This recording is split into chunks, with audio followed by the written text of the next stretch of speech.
E hoje eu vou falar da história de Belsazar. Belsazar foi o neto de Nabucodonosor. Deixem essa foto, tá, Mateus? Não precisa tirar, tá? Então, irmãos, abra sua Bíblia em Daniel, capítulo 5, versinho 1. Nós vamos estar amparando a nossa fala ao texto da Bíblia. Daniel, capítulo 5, versinho 1. Diz o seguinte: o rei Belsazar deu um grande banquete a 1000 dos seus grandes e bebeu vinho na presença dos 1000. Agora veja bem. Belsazar era o rei. E era muito comum aos monarcas, antigamente, fazerem festa para os seus convidados. Irmãos, eram festas de arrombas. Tudo que tinha de melhor, tudo que tinha de atração, tudo que de mais caro o dinheiro poderia trazer para embelezar aquela festa, tinha nesta noite, quando Belsazar deu um grande banquete a 1000 pessoas. Agora, vejam bem, para vocês terem uma ideia. O salão de festas lá do palácio, ele tinha 52 metros de largura, 17 de comprimento. Tudo muito bem ornamentado. E as paredes, eram brancas, cobertas de estuque fino de Paris. Olha.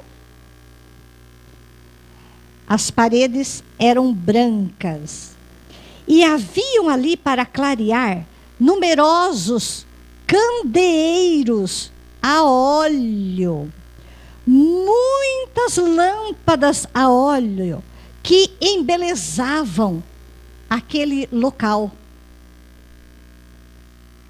E também, irmãos, quem estava nesta festa? Quem eram os convidados? Olha, eram príncipes, estadistas, belas mulheres, homens e mulheres pensantes da época, todos vieram para a festa.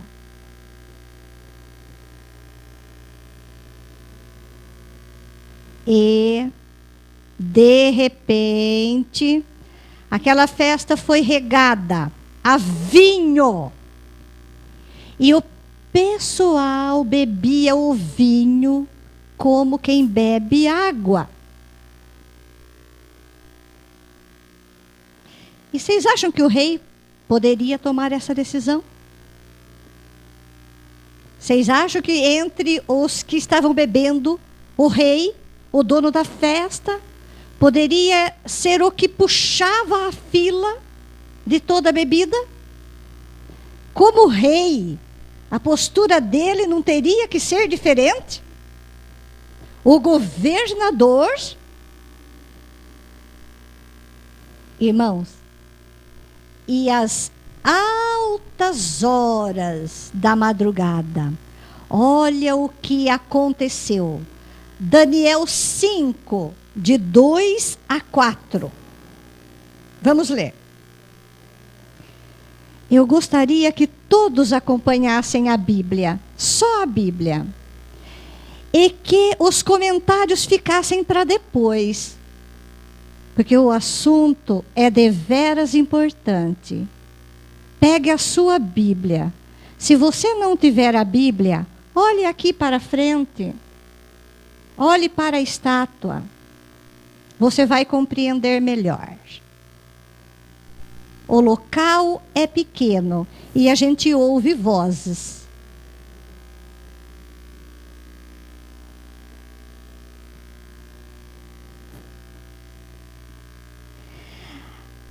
Daniel 5, verso 2 diz: havendo Beltsazar provado o vinho, mandou trazer os utensílios de ouro e de prata que Nabucodonosor, seu pai, tinha tirado do templo que estava em Jerusalém, para que bebessem neles o rei, os seus grandes, suas mulheres, concubinas. Então trouxeram os utensílios de ouro que foram tirados do templo da casa de Deus, que estava em Jerusalém, e beberam neles os reis, os seus grandes, as suas mulheres. Beberam o vinho e deram louvores aos deuses de ouro, de prata, de cobre, de ferro, de madeira e de pedra. Então, irmãos, eles beberam e em altas horas da noite, a postura dessas pessoas pendiam aos mais baixos impulsos e paixões. Os homens e as mulheres, de beberem, eles começaram a pender para atitudes incorretas. Por quê? Porque estavam com a mente entorpecida. Já não podiam tomar decisões sábias. A sua mente estava cauterizada pelo álcool. O uso de bebida alcoólica causa um grande problema. As pessoas, nelas, de quem faz o uso de álcool muito grande, não há nitidez de mente. Ele não consegue raciocinar. Não há ações perversas. Há palavras perversas. E no auge, o rei Beltsazar pede para que trouxessem os utensílios de ouro, que eram utensílios do templo de Jerusalém.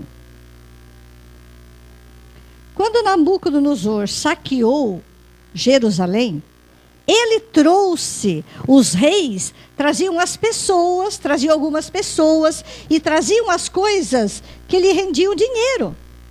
Então haviam muitos vasos no templo, copos. Aquilo Nabucodonosor trouxe para o seu templo. E agora Beltsazar, numa festa profana, ele manda trazer esses utensílios. Utensílios que só poderiam ser usados no templo. Utensílios consagrados ao Senhor. E agora, o que ele quis mostrar para os seus convidados? Que para a mão dele não havia nada tão importante que ele não pudesse tocar. Nem a mão dos sacerdotes, que eram consagradas, purificadas para o trabalho, através de oração. O rei fez um desafio, irmãos, para com o próprio Deus, Beltsazar. E agora, bebendo mais e mais, eles começam a dançar.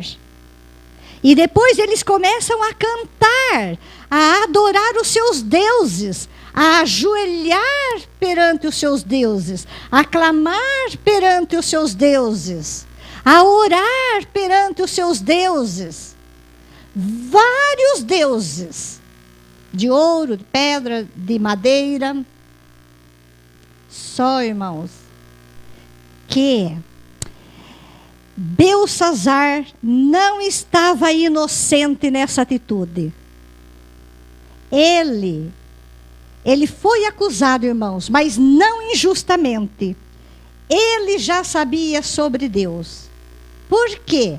Porque na família dele, Nabucodonosor, o seu avô, tudo o que aconteceu com Nabucodonosor foi passado para os seus sucessores, entendem?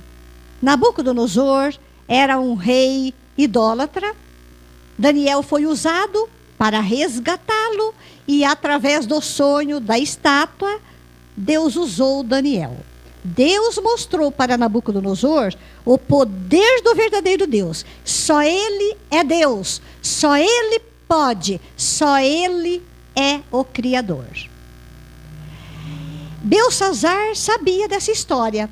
E Belsazar sabia também que depois disso, Nabucodonosor desobedeceu. E ele ficou vários anos no pasto. O Senhor tirou o raciocínio de Nabucodonosor. E ele ficou no pasto, comendo como os animais. Ele não tinha mais raciocínio de homem. A Bíblia diz que ele comia grama. Talvez ele comesse frutas também, folhas. Belsazar sabia disso. Mais um motivo de não profanar o nome de Deus. E interessante também, irmãos, que o que Nabucodonosor tinha conquistado com tanto sofrimento,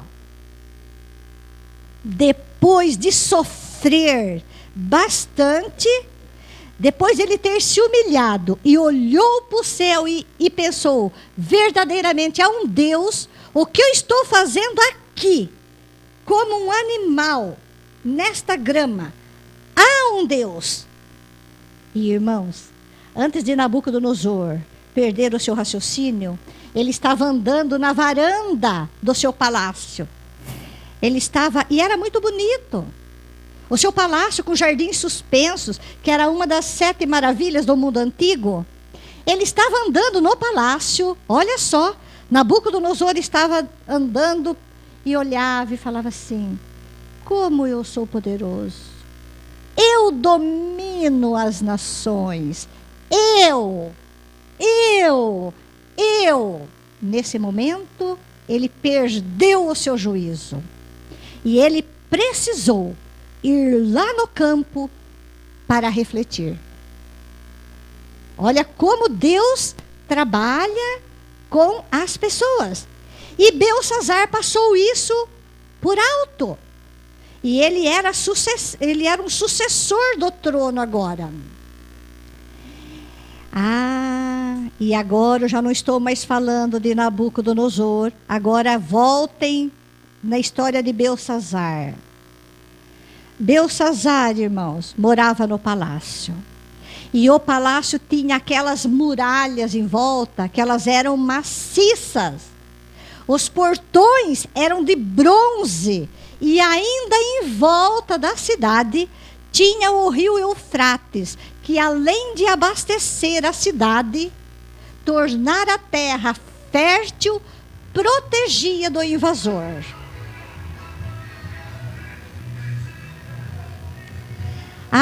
Como Belsazar se sentiu seguro, poderoso. Confiou em seu próprio poder, não supondo que alguém ousasse dizer, o que você está fazendo? Olha, pare e pense, o que você está fazendo? Por que você está fazendo isso? Mas, irmãos, mal imaginava Belsazar que ali no salão de festa tinha uma testemunha celestial. Tinha um vigia celestial ali. E ele não sabia disso. E esse vigia, irmãos, que tinha ali, esse vigia celestial, olhava a cena de profanação, de idolatria e de escândalo moral. De repente, o que aconteceu? Aquele hóspede não convidado, aquele vigia, aquela testemunha celestial, ele se faz presente. Então, de repente, uma mão surge na parede. Aquela parede branquinha, caiada, talvez meia mão. Vai na parede e escreve alguma coisa. Belsazar era o mais aterrorizado de todos. Aquelas letras eram letras de fogo. De repente, o seu semblante mudou. Ele sabia que aquilo indicava algo e alguma coisa que na vida dele não estava bem. As juntas dos seus ombros caíam e os seus joelhos batiam um no outro. E em vão ele procurou ler a letra, mas ele não entendia a letra. Irmãos, neste momento, é trazido ali perante o rei todos os sábios, todos os adivinhos, e tentam ler, mas não conseguem ler a escritura na parede. Por que não conseguem? Porque a sabedoria celestial não pode ser comprada, não pode ser vendida. E os sábios não puderam nem ler e nem fazer a interpretação. Até que trouxeram Daniel. E novamente, Daniel é usado por Deus, ainda no período de Babilônia, e Daniel lê o que está escrito na parede. E agora, se você olha aí na sua Bíblia,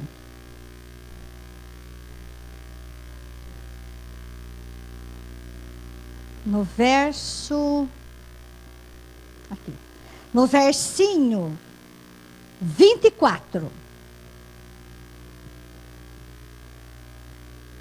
Daniel 5, 24.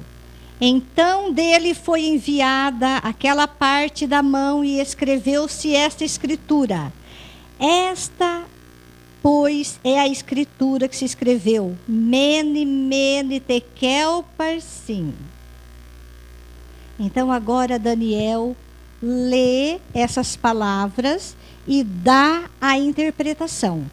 Veja bem, mene quer dizer, contou Deus o teu reino e deu cabo dele.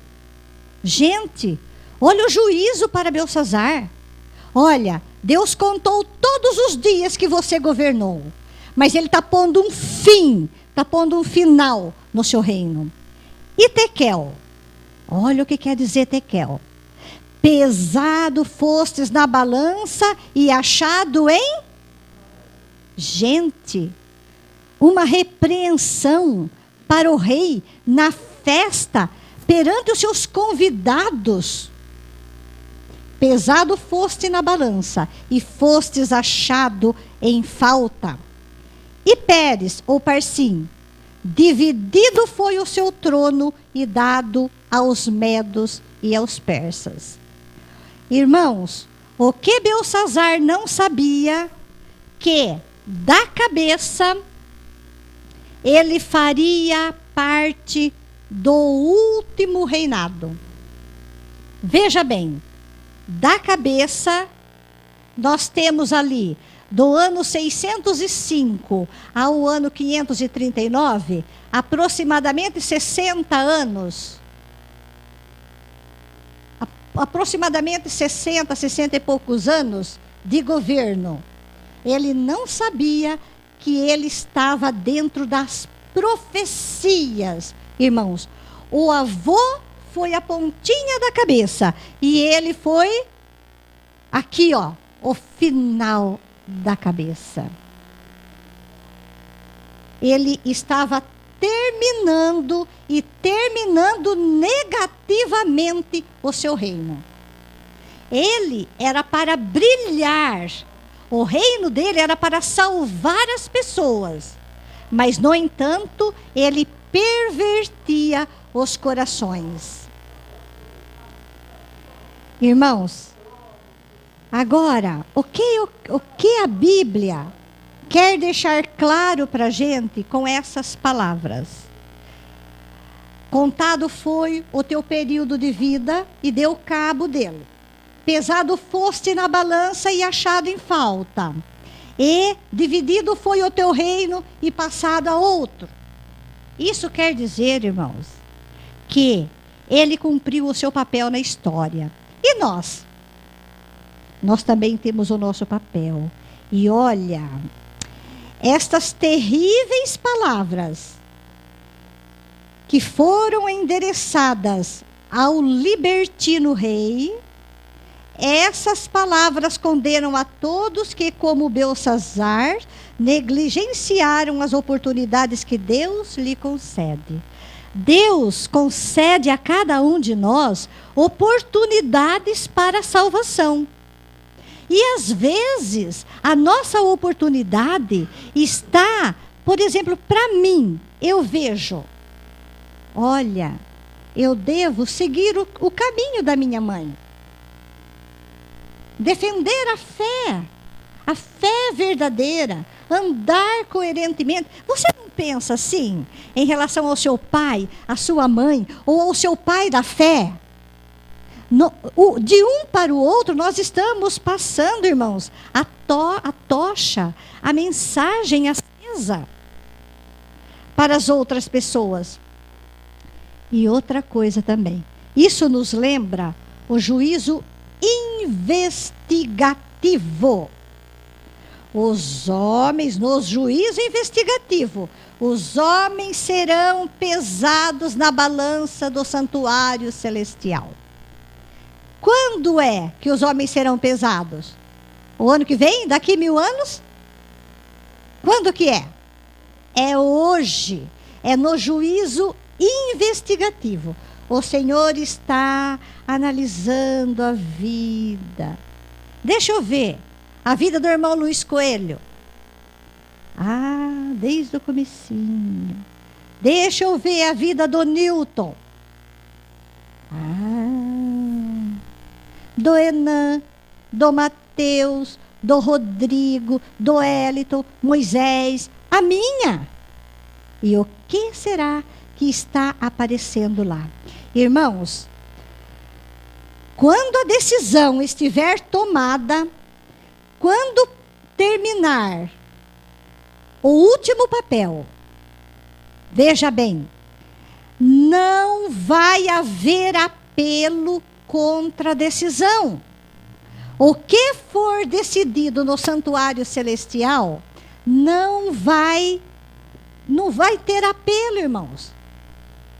Porque agora Jesus já não é mais o advogado. Mas Jesus agora é o juiz. E não tem como apelar. Agora, abra sua Bíblia em 2 Coríntios 5:10. 2 Coríntios, capítulo 5 e o verso 10.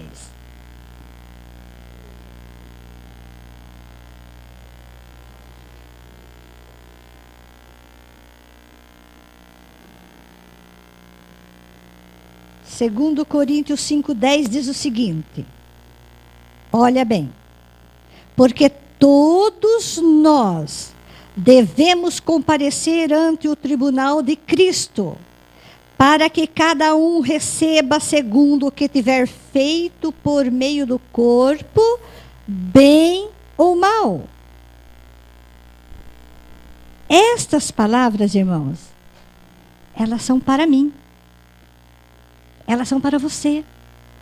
Nós estamos escrevendo a nossa história lá no livro. E quem está escrevendo são os anjos. Os anjos estão fazendo as anotações. Todos nós devemos comparecer perante o tribunal, onde nós vamos receber um juízo. O juízo salvo ou não salvo. Então, a nossa decisão deve ser a cada dia, a cada minuto. E agora veja bem, não precisam abrir, mas lá em Apocalipse capítulo 22 e o versinho 11, diz assim, ó: Você que sabe isso, bem-aventurado aquele que lê e entende o que está escrito na profecia. A Bíblia não diz assim? Bem-aventurado aquele que lê. Feliz é aquele que lê as profecias. Feliz é aquele que entende. Então, olha o que diz agora Apocalipse 22, 11. Olha o conselho. Quem é injusto, continue na injustiça. Quem está sujo, suje-se ainda. E quem é justo, continue a justificar-se. E quem é santo, seja santificado ainda. Irmãos, isto é um apelo do nosso Deus. Porque nós estamos no tempinho de misericórdia. O tempo de misericórdia é hoje. O tempo da graça é hoje. O sangue de Jesus pode alcançar a nós ainda hoje. Por que hoje? Porque hoje eu estou viva. Porque hoje eu posso tomar decisão. Porque hoje eu entendo. Aquele que deixar para o último minutinho, ele pode não ser feliz em tomar uma atitude certa. Porque quem sabe quando vai ser o seu último minutinho? Exatamente. Então, e o Senhor diz, eis que venho e o meu galardão está comigo para dar a cada um segundo as suas obras. Irmãos, agora voltando em Daniel 5. E ainda no salão de festa, 1000 pessoas ali participando. De repente, veio um informante. E esse informante falou bem alto: Rei, a cidade foi invadida. Invadida pelos medos, pelos persas. Entrou Ciro, entrou os seus soldados e eles usaram uma estratégia. Eles desviaram o rio Eufrates, secaram o rio e em orgia os vigias não perceberam. Eles entraram em Babilônia através do rio. O rio secou, porque foi desviado o leito, a água foi desviada. Eles entraram e nas ruas os soldados inimigos eram tantos que o livro de Ellen White diz, compara eles como pulgões. Quando dá pulgão numa planta, dá um. Muitos que não tem como contar. E assim, irmãos, os medos e persas tomaram aquela cidade. O exército inimigo agora estava em cima dos muros. A cidade cheia de soldados. E os gritos dele eram de triunfos e podiam ser ouvidos ao longe. Naquela mesma noite foi morto Belsassar. E depois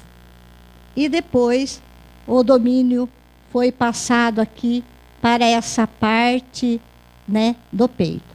Irmãos, na realidade, Nabucodonosor fez parte da história. O seu neto fez parte da história. Hoje, nós fazemos parte da história. O nosso tempo ali que nós estamos vivendo, aonde que é? Nos pés da estátua. Mas mais especificado ainda, em que parte do pé? Mas ainda se eu especificar mais ainda a unha. Na pontinha da unha. Irmãos, sabe o que vai acontecer logo, logo, logo? E eu falo isso para todos, para pais, para mães, para jovens.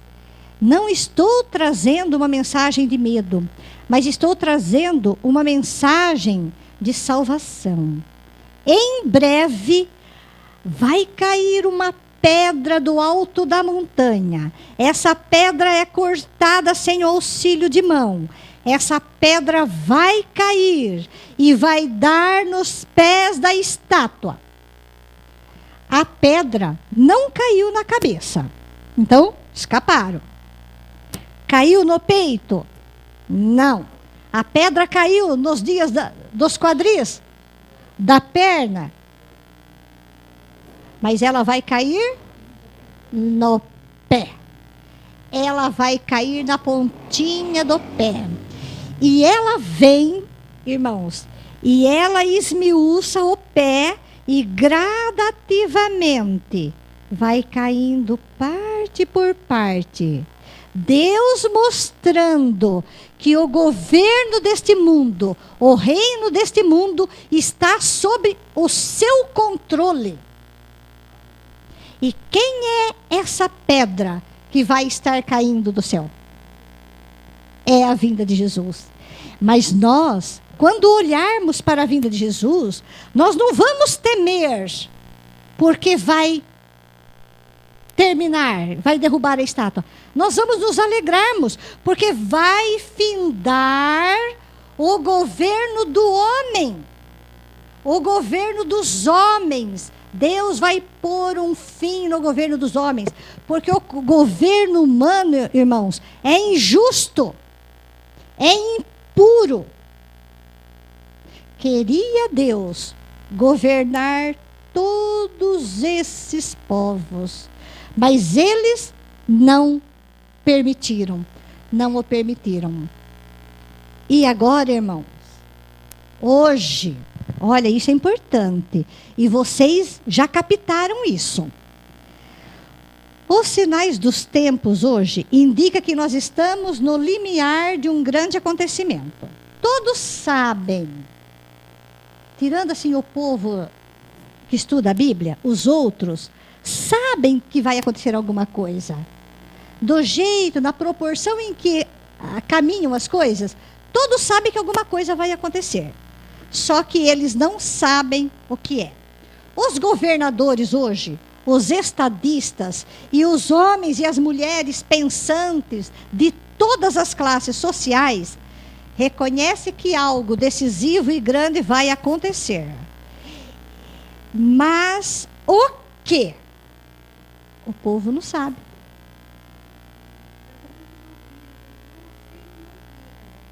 E esses que já ouviram irão se lembrar.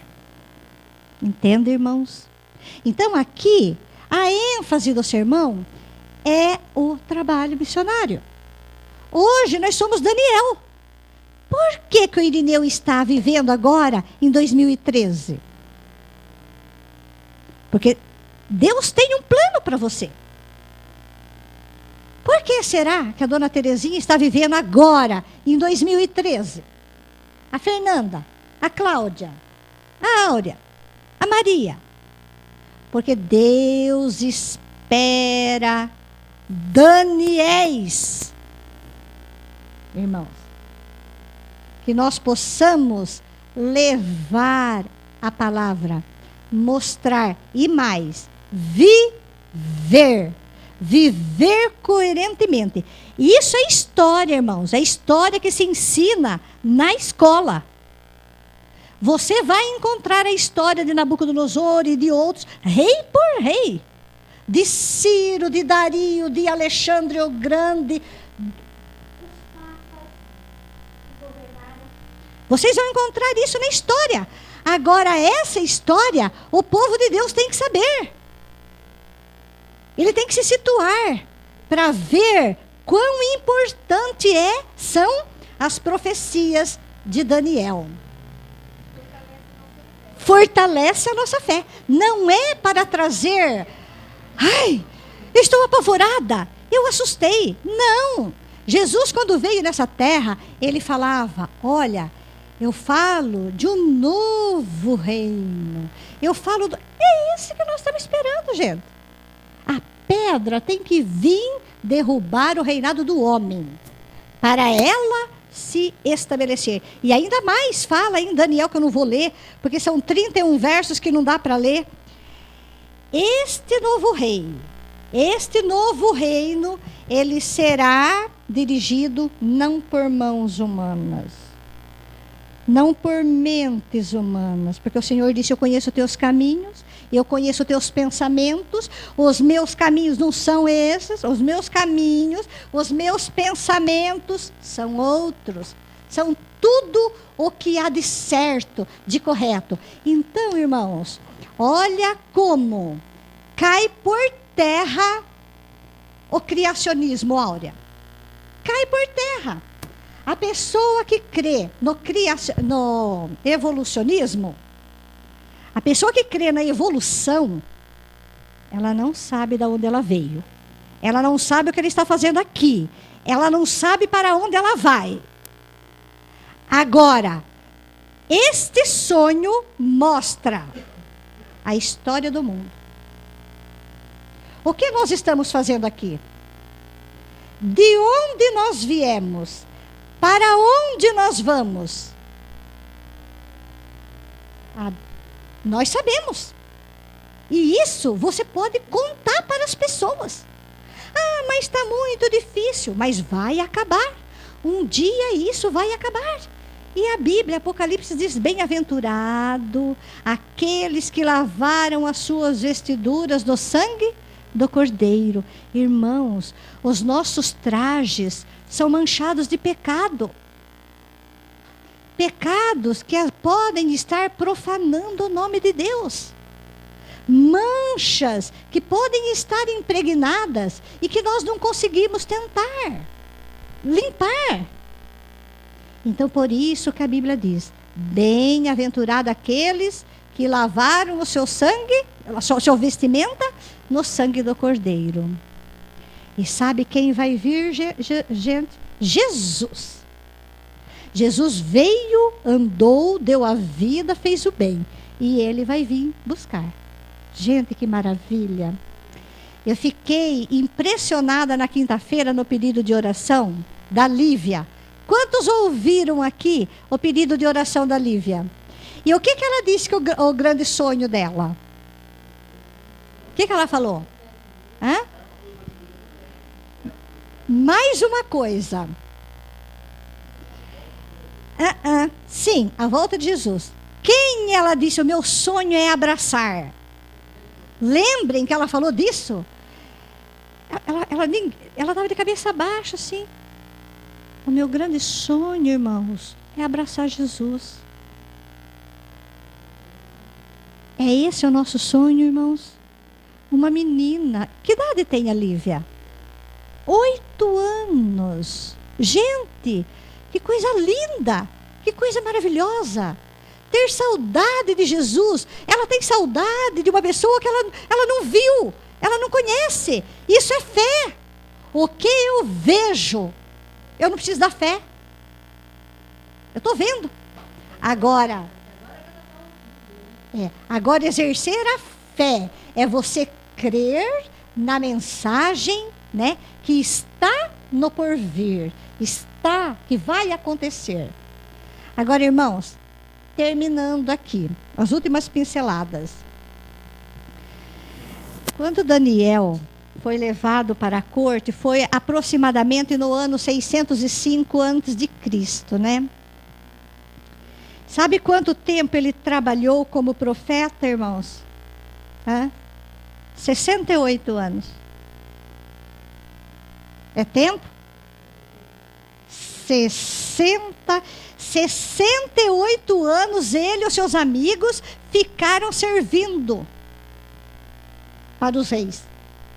Tem a mão de Deus ou não tem? Outra coisa importante.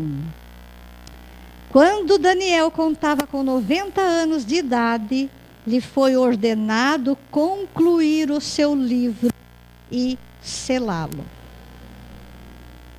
Que graça, que bênção, né, irmãos? Agora eu quero ler para vocês, irmãos, uma poesia. Quem fez essa poesia foi muito feliz. Olha só, ela teve um raciocínio rápido e longe. Ela viu lá na frente. Então ela disse assim, ó. Há tempos atrás, bem lá atrás, eu sonhei que não fui para o céu. Ela ficou aqui. E ela viu coisas terríveis. Pessoas que ela havia desprezado, que ela passava pela pessoa, mas ela desprezava. E essa? Não vai no céu, deixa quieto. Essa? Ixi, para quê? Estender a mensagem. Ixi. Então, ela passou por essas pessoas. E ela viu essas pessoas no céu. Mas ela não foi. Só que, de repente, ela acordou. E ela viu que foi um sonho. E este sonho lhe deu uma linda lição. Aí passaram anos, ela sonhou de novo. Só que agora ela sonhou que ela foi para o céu. E lá, ela viu a nova cidade, tudo maravilhoso. Ela viu santos que ela sempre sonhou encontrar. Quem são os santos? Os salvos. Ela viu os salvos. E ela viu Jesus. Bom, aí ela acordou de novo. Mas também não foi dessa vez, ainda não fui para o céu. Aí ela terminou a poesia dizendo assim, olha, hoje eu estou com o pé bem firme no chão, esperando Jesus. Hoje eu estou ciente e esperando. E lá no céu eu quero ver amigos, vizinhos, eu quero estar lá no céu e eu quero ver vocês. É essa a história. Só que ela foi tão feliz que não parou na poesia. Ela fez um hino com essas palavras. E agora eu vou cantar para vocês. Olha, irmãos, e esse hino quer dizer o seguinte: Jesus vem vindo, Fernando. Eu esteja preparada ou não, Jesus vem vindo. Ele vai passar por mim. Se eu estiver preparada, eu vou. Se eu não estiver preparada, eu fico. E será terrível para quem ficar. Que nós podemos, queridos irmãos, pela misericórdia de Deus, vencermos todas as nossas dificuldades. Sozinhos nós não venceremos, mas com a ajuda do Senhor nós venceremos. E eu sei que vocês têm planos para a família de vocês, porque eu também tenho plano para a minha família. Então, ouça esse hino. Mateus. O hino se chama Sonho.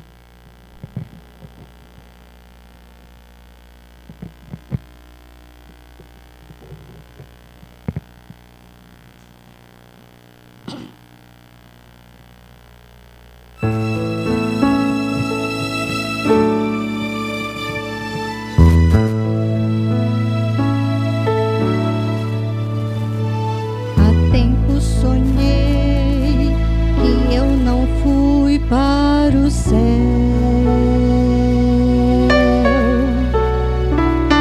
coisas terríveis na velha cidade eu vi. O mar de sangue cobriu todo lugar.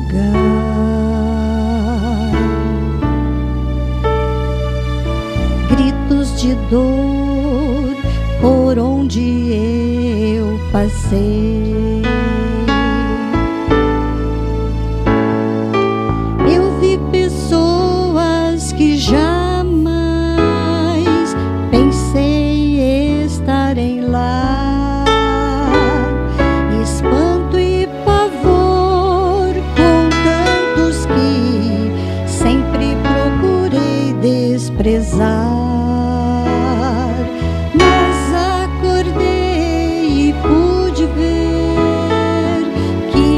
Apenas sonhei, e o que sonhei mudou o meu viver.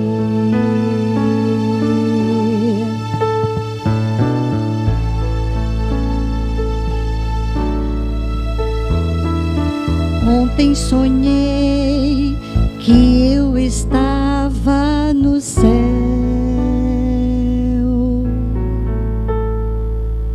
casas tão lindas da Nova Jerusalém, um lindo jardim na cidade santa, louvores somente ao meu bom Deus.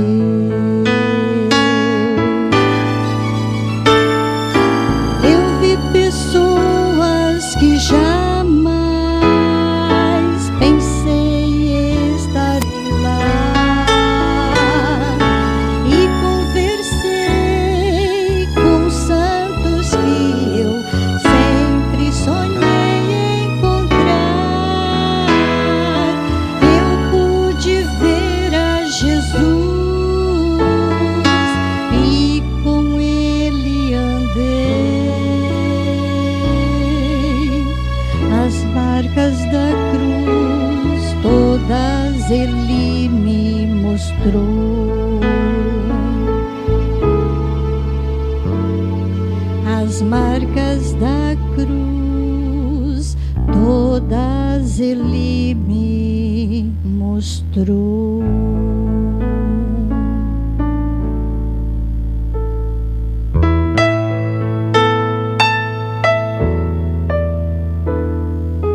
Hoje a Cristo estou a esperar, com fé e muito amor. Levemos a sua mensagem ao mundo, para que venha Jesus. Eu quero um dia vê-lo comigo, e a outros quero ver também. Ouvir Cristo contar lindas histórias. Eu quero com vocês ir ao céu. Eu quero amigos no céu. Eu quero os meus pais no céu. Com Cristo eu quero um dia morar. Eu quero estar lá no céu. Eu quero vizinhos no céu. Eu quero vocês no céu. Com Cristo eu quero um dia morar. Eu quero estar lá no céu. Com Cristo eu quero um dia morar. Eu quero vocês lá no céu.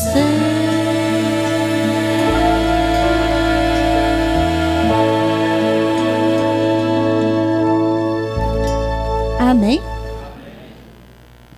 Este é o meu desejo, queridos irmãos, para mim, para vocês, e que hoje a nossa igreja é militante, milita, marcha, sofre, batalha, mas um dia a igreja será triunfante, será vitoriosa. Vamos orar.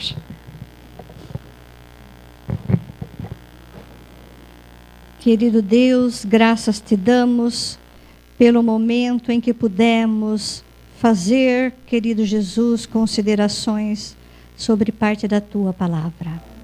Que nós possamos, querido Jesus, fazermos sim parte do contexto desta história, mas de maneira brilhante, a ponto de, quando Jesus vier, nós possamos estar firmes, fortes, preparados para o encontro daquele grande dia.